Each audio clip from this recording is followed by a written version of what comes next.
It's already been a wild Wednesday and the snow is not done yet. There you see some of the road conditions, roads that are closed. This weather is causing significant problems from Denver out all the way through the eastern plains. 9 semis and 12 other vehicles all involved in a single crash about 2.5 hours ago at Strasburg. This a look from Bennett. This isn't where the crash is, but you can see very little movement out there. There have been some backups and roads that have been closed. CSP shared these pictures, though, of a very serious crash. The semi is piled up, and you can see the other vehicles caught in the middle as well. Some of them off the highway. Significant damage, like to that car right there. The State Patrol says they don't know of any injuries. As bad as it looked, CSP says it will take until the morning to get that crash cleared. They're not in a hurry because that road was going to be closed anyway. They're not recommending any alternate routes. They say it's just too dangerous. Again, CDOT closing I-70 from E-470 all the way east to the state line with Kansas. CSP reporting the whiteout conditions further east in Burlington as well. We knew it was going to hit the Northeast hard, and it has. Here is a glimpse of what we saw earlier, though, here in Denver. Look at that. Driver took the turn too quickly. Denver said it would have their plows out treating the side streets and residential areas. We're going to have more on that in just a moment. We're going to take a live look at traffic on I-25 right now. Not a lot of people out there because most people said, you know what, it's not worth it. They tell me a storm's coming in, school's canceled, a lot of buildings are closed.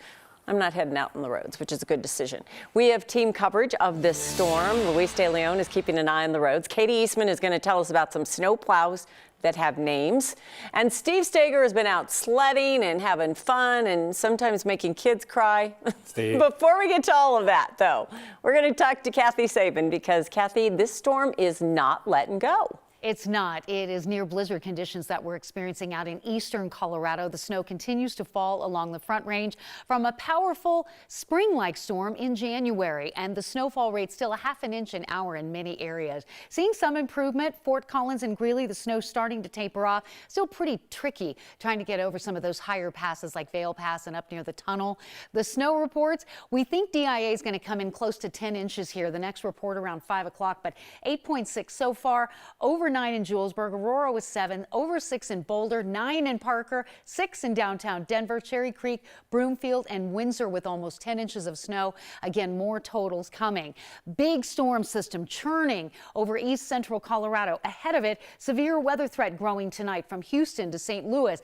The moisture just coming back into the Front Range foothills has really been tremendous during the late morning and early afternoon hours. We're seeing some good banding now coming in from Broomfield, Arvada, and Lakewood, and out toward Highlands Ranch. Again, additional light accumulation possible. Temperatures haven't moved a lot. We've been in the mid-20s all afternoon. The winds have been a big factor, creating blowing, drifting, and creating really difficult travel south and east of downtown Denver. We continue under a winter storm warning in Denver until 5 o'clock, but eastern Colorado will remain under that warning through 11.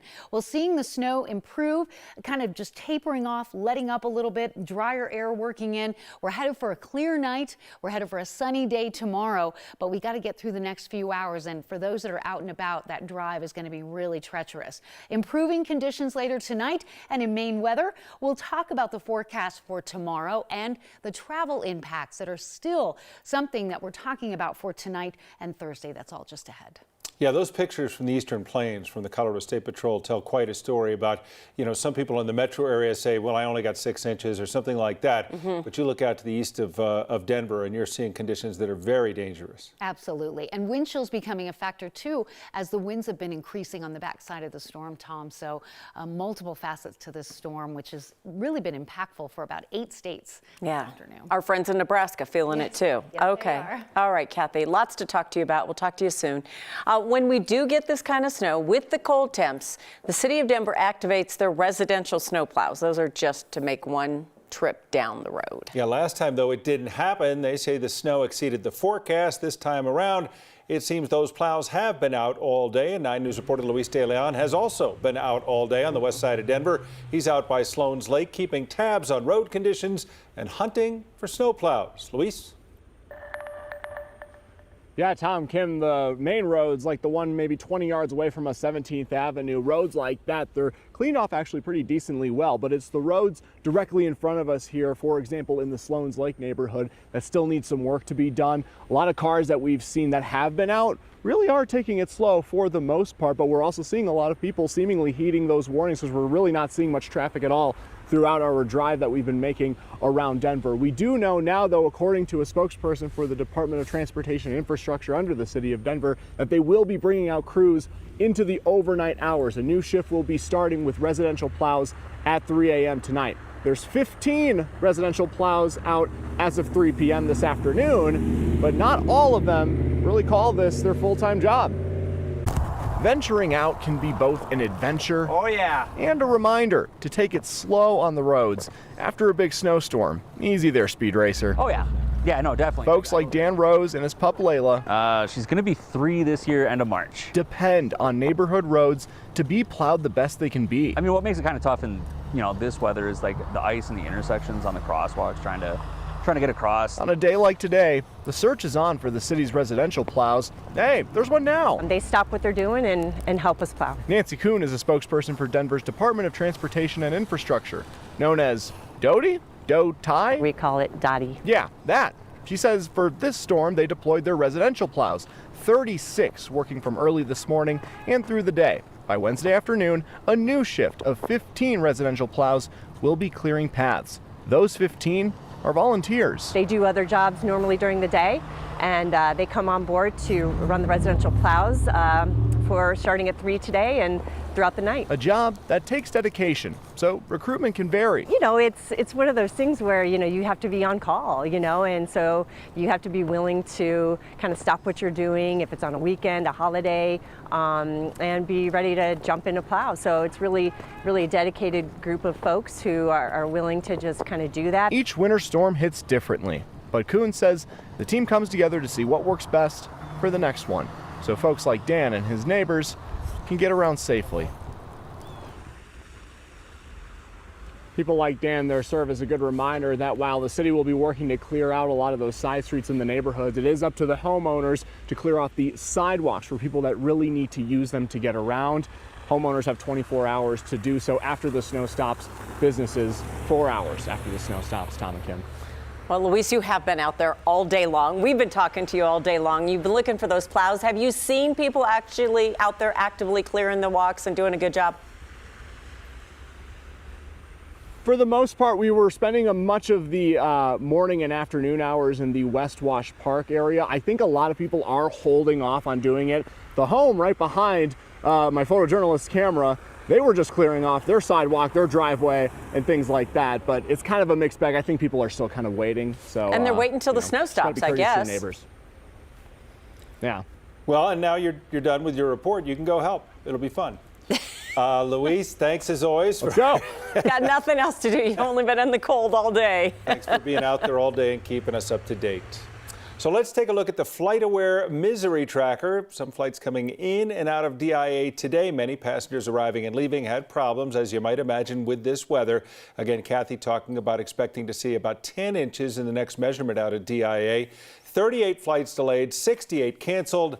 Southwest Airlines getting a lot of publicity lately. Yeah. They had a few flights delayed, United as well. American delayed some flights, but so far none of their flights have been canceled. The snow is piling up in the mountains. Typically, they love that. However, an avalanche in the small town of Ophir in southwest Colorado knocked out the power.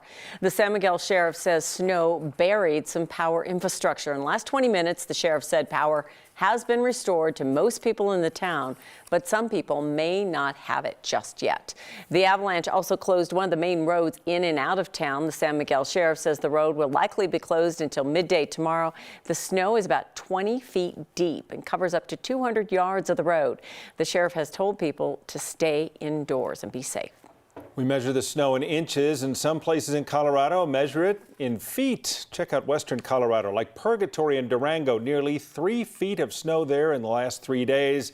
It's 94 inches of snow that's fallen since the start of the year. The skiers and boarders there have plenty of powder to explore. You can keep up with all of our coverage in this storm, the road conditions as well, with the 9 News app. It is free to download in the Apple and Google Play stores.